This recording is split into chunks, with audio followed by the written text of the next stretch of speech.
Почитувани гледачи, добро утро. Во продолжение ќе зборуваме за една тема за која што одамна не сме говореле, и мислам дека е време малку повеќе да објасниме или уште еднаш да потсетиме што значи бенефициран стаж и се што е поврзано со оваа тема. По тој повод дојдовме во МАПАС и во продолжение разговараме со господинот Владо Ѓорѓиев, кој што многу повеќе информации ќе ни даде околу оваа тема. Добро утро, ви благодарам што сте дел од Здраво Македонија. Благодарам и на поканата. Така да се надевам дека ќе објасним и дадем информација што е потребна за гледачите. Така, бенефициран стаж. Предпоставувам дека повеќето знаат, можеби дел од нив и користат, но уште еднаш да ги потсетиме што значи бенефициран стаж, кој се може да добие ваков стаж, па потоа и со останатите прашања. Така, значи бенефициран стаж е привилегија што е дадена врз основа на закон во државава. Имаат одредени институции, односно вработени лица во одредени институции, вработени лица на одредени позиции во одредени институции. Самата бенефиција значи дека вработениот со неговиот стаж врз основа на генерирање и работење во работниот век за секоја година добива дополнителни месеци на работен стаж согласно таа бенефиција што е секаде различна во различни институции. Така да може да добие 2 месеца дополнителни, 6 месеца дополнителни и така натаму, и како што му се зголемува работниот стаж, него му се зголемува со самата бенефиција и вкупниот работен стаж. Така да тоа би значило дека тие луѓе одат порано во пензија, односно имаат право, порано се пензионираат, така да доколку границата е 62-64, во зависност од нивниот работен стаж, од кога почнале, може 10 до 15 години порано да одат во пензија. Така да генерално тој бенефициран стаж опфатени се со Закон за пензиско и инвалидско осигурување. Таму се предвидени како генерални институции, нели, МВР, АРМ, и има и доста други институции во зависност од ризикот на работно место и од зависност од тоа што работат да им се пресметува. Меѓутоа, кај сите е различно, затоа би требало самите за себе да знаат во кој односи, во кој износ има таа бенефиција што ја добиваат, за да може да повеќе понатаму се информираат околу, нели, нашиви детали за пензиско осигурување и така натаму за други одлуки што треба да ги носат. Така. Има ли некои промени изминативе неколку години за разлика од порано? Вие споменавте некои професии за кои што сите знаеме, меѓу кои, нели, полицајците, и некои други, ќе кажам, професии кои што се ризични при самото работење или работните места. Има ли некои измени, дали околу документација, околу овие професии и така натаму? Генерална рамка на бенефициран стаж воопшто не е променета, значи тука нема промени. Овие, да кажеме сега, активности што ги спроведуваме еднаш годишно се поради начинот на реализација на нивните права, значи во однос на вториот столб. Тоа што ние како МАПАС го промовираме и сакаме да информираме во овој период јавноста е за нивните права да можат да изберат да останат во втор столб. Значи тоа е единствената разлика што се направи со промена, тоа беше пред 3 години. Веќе сме во некоја трета, да кажам, фаза на, не трета фаза, него трета етапа на спроведување на оваа активност што се прави сега за сега еднаш годишно. Така да нема промена во однос на привилегиите на тие досега што биле. Значи институциите се остануваат исти и тие не се во наша надлежност. Значи регулирањето на бенефицираниот стаж не останува надлежност на Министерството за труд и социјална политика. Ние само го дорегулираме делот околу вториот столб и остварување на нивните права доколку сакаат да останат во втор столб. Сега тоа што значи процесно се смени малце постапката, им се даде право на овие луѓе да изберат дали сакаат да останат во втор столб.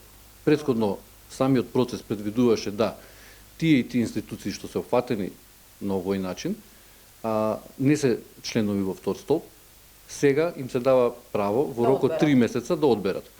Тоа значи дека при утврдување на нивната моментална ситуација, да кажеме, при утврдување на бенефицијата, дали тековно они веќе заработиле бенефиција во држава, односно законот вика 1 година да оствариле бенефиција согласно нивниот бенефициран стаж, тогаш ние ги сметаме како лица со бенефициран стаж и ги ставаме во оваа постапка на информирање. Со самото информирање имаат право 3 месеца, значи тоа е важно да се каже. Во рок од 90 дена тие треба да поднесат изјава кај нас.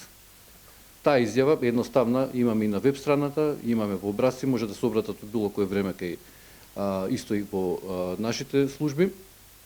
Се пополнува таа изјава, се доставува кај нас и се евидентира дека му се продолжува неговото членство во втор столб. Значи тоа е единствената разлика. Нема во поединци, нема во класификација на бенефициран стаж, што е важно да го знаат, меѓутоа имаат право да одлучат. Доколку не одлучат, тие се враќаат во фондот на ПИОМ и ќе остваруваат пензија само од таму. Без бенефициран стаж, она што го зборуваме, туку како Бенефицијата си останува. Аха, добро, но треба да Значи, бенефицијата не секако си ја имаат согласно Закон за пензиско инвалидско. Таа не може да изгубат, меѓутоа може да одлучат дали да останат во втор столб или да останат само во прв столб. Во однос на пензискиот систем, тоа е моментот што можат луѓето да се информираат сега. Сега, доколку сакаат нормално длабоко да се информираат или да имаат повеќе информации, секоја што им е на располагање, треба да се имаат предвид периодот кој работеле, нивниот стаж, значи дали очекуваат они да отидат порано во пензија, дали очекуваат дека цел животен век ќе го работат на таа позиција, дали има и колку има бенефиција, дали ќе се отиде порано во пензија или не. Затоа што втор столб е генерално креиран за акумулирање на средства и подолго нивно инвестирање. Бенефитите значи резултатите од вториот столб се важни доколку членот членува подолг временски период. Доколку му се скрати неговото членство во втор столб со оваа бенефиција, например, што одат они порано во пензија, тогаш нема време доволно за акумулација на средства и да оствари доволно пензија од втор столб. Тука се советите што ние ги даваме, значи нема некој емпириски точна пресметка да се каже за некого, меѓутоа може, доколку се побара, преку податоци со пензиските друштва и фондот на ПИОМ, да се направи и подетална информација за секого. Така да, важно е да се земат сите работи во предвид и нормално сега не очекувам врз основа на едно излагање да можат луѓето да си ги земат сите параметри во прилог, меѓутоа тоа е важно. Висината на платата е исто важна, затоа што на различни позиции има различен износ.